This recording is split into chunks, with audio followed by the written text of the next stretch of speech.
جب سر اٹھایا تو سامنے وہی مضروب بیٹھا تھا جو اس دن ہماری گاڑی سے ٹکرایا تھا۔ اس کے ماتھے پر زخم کا نشان تازہ تھا۔ اسے دیکھ کر میرا رنگ اڑ گیا۔ اس نے مسکرا کر سلام کیا۔ میں بغیر سلام کا جواب دیے فوراً ہی اسٹور سے اتر آئی۔ اس کی مسکراہٹ ایسی زہریلی اور طنز بھری تھی کہ میرا سارا وجود بھی سلگ اٹھا۔ تبھی میں نے فیصلہ کر لیا کہ میں اس کے خلاف کوئی نہ کوئی ایکشن ضرور لوں گی۔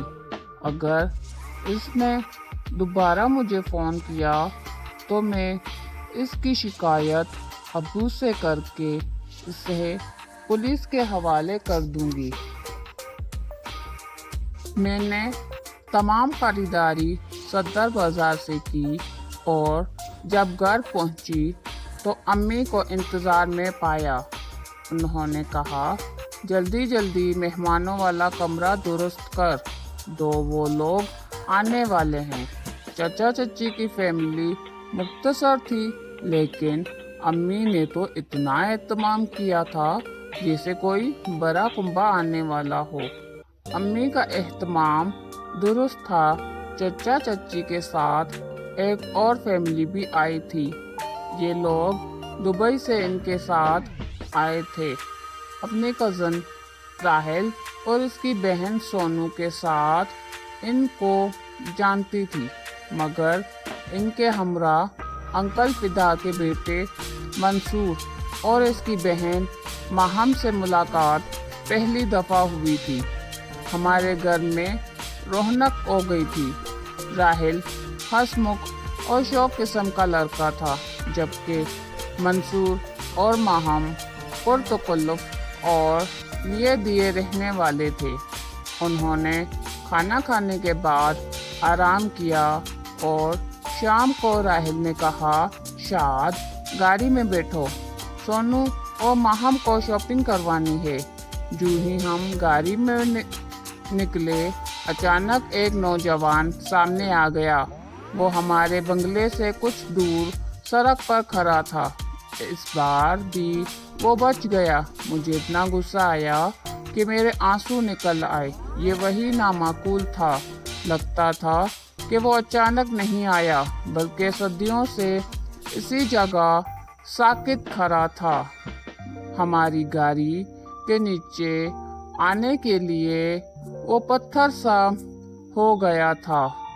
راحل نے ڈرائیور سے کہا، بابا دیکھو کیا ہوا ہے۔ تبھی میں نے مجنون کو گورا۔ وہ کپڑے جھاڑتے ہوئے ہماری طرف دیکھ کر معنی خیز انداز میں مسکرا رہا تھا۔ وہ ڈیٹ اپنی اس حرکت پر ذرا سا بھی پریشان نہیں تھا۔ یہ دوسری بار ہے، خدا کی پناہ اس سے مرنے کا کتنا شوق ہے۔ اب تو میں ضرور اس کی شکایت کروں گی۔ غصے سے میری کن پٹیاں سلگ اٹھیں۔ ہمارے گھر مہمان موجود تھے۔ سوچا یہ جائیں گے تو اس کی خبر لوں گی۔ ماموں کا گھر قریب تھا۔ ان کا بیٹا امجد بھی BA میں پڑھتا تھا۔ وہ مزاج کا بہت تیز تھا اور کردار کا بھی صحیح نہ تھا۔ میں سوچنے لگی کہ ابا جان کے بجائے کیوں نہ میں امجد کی خدمت حاصل کر لوں۔ اس اسٹور والے کی شکایت اسی سے کر دوں۔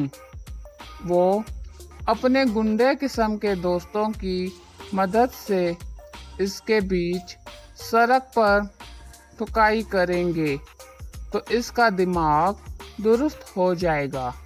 امجد تو ان کاموں کا ماہر تھا۔ اس روز شام کو باہر شور سنا۔ تب بھی اندلس بابا نے آ کر بتایا، امجد اور اس کے دوستوں کی کسی بندے سے لڑائی ہوئی ہے اور انہوں نے ایک لڑکے کو سڑک پر مارا ہے۔ اس بیچارے کو اسپتال لے گئے ہیں۔ یہ سنتے ہی میرے پیروں تلے سے زمین نکل گئی اور آنکھوں کے آگے اندھیرا سا چھانے لگا۔ مجھے گمان بھی نہ تھا کہ امجد اتنی جلدی یہ کام کر دے گا۔ بڑی مشکل سے خود کو سنبھالا اور جا کر اپنے بستر پر گر گئی۔ اوہ میرے خدایا، یہ کیا ہوا؟ اب مجھے معاملے کی سنگینی کا شدت سے احساس ہوا۔ خواہ مخواہ میں نے ایک انسان کو پٹوایا۔ خدا جانے انہوں نے اس کی کیا حالت کر دی ہے۔ یا خدا، اب کیا کروں؟ کیسے اس کے احوال پتہ کروں؟ نہ چاہتے ہوئے بھی دل بے چین ہو گیا۔ سوچا ڈرائیور بابا سے کہوں کہ اسٹور پر اس نیلی شرٹ والے کا حال پوچھ آؤ، لیکن پھر خیال آیا بابا پوچھے گا کہ کیوں؟ تمہیں کسی کا حال پوچھنے کی کیا پری ہے؟ پھر کیا کروں؟ سوچ سوچ کر ہلکان ہو رہی تھی۔ اب تو مجھے چین ہی نہیں آ رہا تھا۔ جب کسی کل چین نہ آیا تو میں نے خود ہی اس کا حال معلوم کرنے کا ارادہ کر لیا۔ بغیر کسی کو کچھ بتائے میں گھر سے نکل پڑی۔ اسٹور پر جا پہنچی تو سامنے ہی راج نظر آ گیا۔ ہنستا مسکراتا ہوا آج وہ نیلی شرٹ اور کالی پینٹ میں نہیں تھا، بلکہ سفید شلوار میں ملبوس تھا۔ وہ بالکل ٹھیک ٹھاک تھا۔ یقیناً اس کی پٹائی نہیں ہوئی تھی، ورنہ وہ اسٹور پر ایسے حشاش بشاش نہ بیٹھا ہوتا۔ جان لیا میں نے کہ کسی اور کی شامت آ گئی ہے۔ یہ سوچتے ہی میرے تن بدن میں آگ لگ گئی۔ جلتی سلگتی گھر لوٹی۔ امجد آیا ہوا تھا۔ کہنے لگا، تم کہاں تھی کزن؟ تم نے مجھے مروا دیا۔